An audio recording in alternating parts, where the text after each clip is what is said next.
दोस्तों आज की वीडियो बहुत स्पेशल है क्योंकि आज मैं आपके साथ बात करने जा रहा हूं उस इंसान के बारे में जिसने ऐसे ऐसे सिद्धांत दिए जिसने पूरे इंडिया को बदल दिया, कई देशों की सोच को बदल दिया और आज आपकी सोच भी बदल सकती है। उस इंसान के फॉलोअर्स की लिस्ट में ऐसे नाम हैं जिनको पूरी दुनिया फॉलो करती है। Great scientist Nikola Tesla, father of nation Mahatma Gandhi, India के first prime minister Pandit Jawaharlal Nehru, India को लिटरेचर में फर्स्ट नोबेल प्राइज दिलवाने वाले रविंद्रनाथ टैगोर और ऐसे कई बड़े बड़े नाम उनके फॉलोअर्स की लिस्ट में शामिल हैं। मैं बात कर रहा हूं स्वामी विवेकानंद के बारे में। स्वामी विवेकानंद दुनिया के लिए एक सन्यासी थे, लेकिन सन्यासी होने के बावजूद उन्होंने हमेशा देश की डेवलपमेंट, देश की तरक्की के बारे में सोचा। उन्होंने देश के यूथ को सोचने के लिए मजबूर कर दिया कि कैसे वो अपने अंदर छिपे पोटेंशियल को बाहर निकाल सकते हैं, अपने लिए, अपने परिवार के लिए, अपनी कंट्री के लिए यूज कर सकते हैं। स्वामी विवेकानंद ने वेदों के ज्ञान को सिंपल लैंग्वेज में लोगों तक पहुंचाया। वो एक विजनरी थे, उनको पता था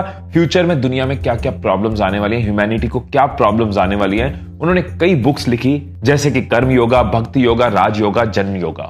मैं चाहूंगा कि 3 बातें उनकी लाइफ में से मैं आपके साथ शेयर करूं जिससे हम कुछ सीख के खुद को आगे बढ़ा पाए। पहली चीज जो मैंने उनकी जिंदगी में से सीखी वो है बी फियरलेस। स्वामी विवेकानंद बचपन से ही किसी बात को सुनकर नहीं मानते थे, वो उसको खुद देखकर, खुद एक्सपीरियंस कर कर मानते थे। बचपन में वो अपने एक दोस्त के साथ उसके बागीचे में खेलने जाते थे और हमेशा एक पेड़ पर चढ़ जाते थे।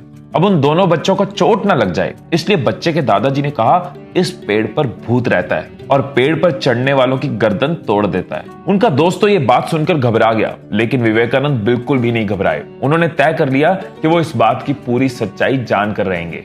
अगर बचपन में आप या मैं उनकी जगह होते तो क्या करते? चुपचाप कंबल में मुंह ढककर सो जाते। लेकिन उन्होंने ऐसा नहीं किया। उन्होंने तय किया कि मैं इस बात की जड़ तक जाकर रहूंगा। इसलिए एक रात वो चुपचाप उस पेड़ पर चढ़ गए और पूरी रात इंतजार किया कि कोई भूत आता है या नहीं। जब कोई भूत नहीं आया तो उन्होंने अपने दोस्त को कहा कि यहाँ कोई भूत नहीं है, मैंने खुद देखा है। उनका मानना था कि डर ही इंसान का सबसे बड़ा दुश्मन है जो उसको आगे बढ़ने से रोकता है। इसलिए उन्होंने कहा था अगर पाप जैसी कोई चीज है तो ये कहना एकमात्र पाप है कि मैं कमजोर हूं या कोई और कमजोर है। दोस्तों हम में से कितने लोग हैं जिनके पास कई सारे आइडियाज हैं, कितना कुछ करना चाहते हैं, अपनी लाइफ की प्रॉब्लम, सोसाइटी की प्रॉब्लम सॉल्व करना चाहते हैं, लेकिन ये डर रोक देता है कि अगर ये ना चला तो क्या मुझे ये करना चाहिए, क्या मैं इसमें सक्सेसफुल हूंगा, अगर मैं इसमें फेल हो गया। ये कंफर्ट जोन हमें आगे नहीं बढ़ने देती। ये बात याद रखना कि अगर तुमने अपनी कंफर्ट जोन को नहीं तोड़ा तो ये कंफर्ट जोन तुम्हें तोड़ती रहेगी। अगर तुमने अपनी कंफर्ट जोन को नहीं तोड़ा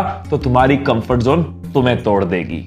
उनकी जिंदगी में से दूसरी बात जो हमें बहुत कुछ सिखा सकती है वो है बिलीव इन योरसेल्फ, खुद पे विश्वास। स्वामी विवेकानंद का मानना था कि अगर किसी मकसद के लिए, सुनना कितनी प्यारी बात है, अगर किसी मकसद के लिए खड़े हो तो पेड़ की तरह खड़े हो, गिरो तो बीज की तरह गिरो, ताकि फिर से मिट्टी में उगकर तुम दोबारा अपने मकसद को जी पाओ।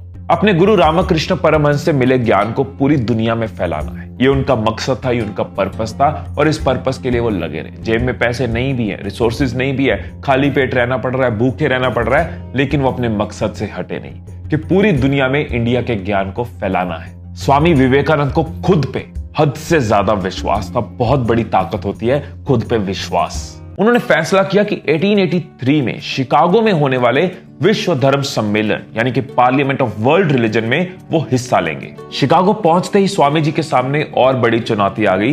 विश्व धर्म सम्मेलन 2 महीने आगे बढ़ चुका था। अब उनके पास इतने पैसे भी नहीं थे कि वो शिकागो में 2 महीने गुजार सके। उन्होंने कई रातें सड़कों पे गुजारी, कई बार भूखे पेट सोए। उनकी अलग ड्रेसिंग स्टाइल की वजह से कई लोग उनका मजाक बनाते और कई बार तो कुछ लोग उनको मारने तक दौड़ते, लेकिन वो कभी भी कमजोर नहीं पड़े, कभी भी घुटने नहीं टेके, वक्त से कभी नहीं हारे, क्योंकि उनका लक्ष्य बहुत बड़ा था कि देश को, भारत को विश्व के मंच पे वो सम्मान दिलवाना है जो वो डिजर्व करता है। और हुआ भी ऐसे। विश्व धर्म सम्मेलन के मंच पे उन्होंने ऐसा भाषण दिया, ऐसी स्पीच दी कि सुनने वालों को हिंदुस्तान और हिंदुस्तान के इस महान संत की महानता पे फख्र होने लगा। पूरी दुनिया में फेमस हुई और आज भी लोग उसको पढ़ते हैं, इतनी महान स्पीच। दोस्तों स्वामी विवेकानंद ने यह साबित कर दिया कि अगर खुद पे अटूट विश्वास होना तो दुनिया की कोई बड़ी से बड़ी ताकत भी तुम्हें रोक नहीं सकती तुम्हारे मकसद से। आपके पास दिया है, आपके पास बाटी है, आपके पास तेल है, लेकिन आप उस दिए को नहीं जला पाओगे। उस दिए को जलाने के लिए चाहिए चिंगारी। इसी तरह से आपके पास प्लान्स हैं, आइडियाज हैं, रिसोर्सेज हैं, स्किल्स हैं, लेकिन अगर विश्वास की चिंगारी नहीं होगी तो आपके प्लान्स, रिसोर्सेज, स्किल सब कुछ वेस्ट है। इसलिए खुद पे भरोसा जरूरी है। अगर खुद पे भरोसा करोगे तभी खुदा भी तुम पे भरोसा करेगा। खुद पे भरोसा करोगे तो खुदा भी तुम पे भरोसा करेगा। थर्ड एंड लास्ट पॉइंट, बहुत इंपॉर्टेंट पॉइंट, इसमें से भी आपको एक स्ट्रॉन्ग आइडिया मिलेगा। Be the man of your words. Swami Vivekananda वो व्यक्ति थे जिनकी कथनी और करनी में फर्क नहीं था, एक्शंस और वर्ड्स में डिफरेंस नहीं था। एक बार एक फॉरेन लेडी ने उनको बोला कि स्वामी जी मैं आपसे शादी करना चाहती हूं। स्वामी विवेकानंद ने कहा यह कैसे मुमकिन है, मैं तो एक सन्यासी हूं। उन्होंने कहा मैं चाहती हूं मेरा एक आपके जैसा बेटा हो और वो तभी पॉसिबल अगर मैं आपसे शादी करूंगी। स्वामी जी कहते हैं इसमें क्या मुश्किल है, मैं तुम्हारा बेटा बन जाता हूं। उस विदेशी महिला का रिस्पेक्ट से सर एकदम स्वामी जी के लिए झुक गया। आपने वो कहावत सुनी है, जो अपनी बात का नहीं वो अपने बाप का नहीं। सुनने में अटपटा लग सकता है लेकिन बात एकदम सच है। कई बार हम ओवर एक्साइटेड होके या फिर अचानक उदास होके, डिप्रेस होके कुछ ऐसे डिसीजंस ले लेते हैं जो बाद में हमें रियलाइज होता है कि वो गलत थे, हमें नहीं लेने चाहिए थे, इसमें नुकसान है। इसलिए मेक श्योर जब फैसला लेते हो, जब कोई बात अपनी जुबान से निकालते हो, जब डिसीजन लेते हो तो सोच समझ कर लो। लेकिन एक बार जो ले लिया तो उस पर रहने की आदत डालो, उसके ऊपर स्टिक करो, अपनी बात पे रहो। जितना हो सके तुमसे काम उतनी ही खोलो जुबान, उतनी ही खोलो जुबान जितना हो सके तुमसे काम। दोस्तों मेरा इस वीडियो को बनाने के पीछे पर्पस यही था कि जिस इंसान की लाइफ में से लाखों करोड़ों लोग ने इतना कुछ सीखा है, जिनकी नॉलेज, जिनके ज्ञान की वजह से दुनिया में इतना चेंज आया है, आप भी उनकी लाइफ में से कुछ सीख पाए और अपनी जिंदगी में उतार पाए। और अगर आप उतारेंगे तो चेंज आएगा ही आएगा।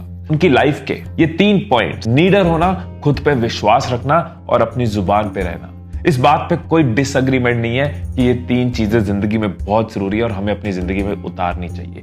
इस वीडियो को दूसरों के साथ भी शेयर करना, व्हाट्सएप के ग्रुप्स में शेयर करना। ज्ञान बांटने से ज्ञान बढ़ता है। दूसरों को भी इस महान इंसान के बारे में जरूर बताना, ये हमारे देश की शान के बारे में जरूर बताना।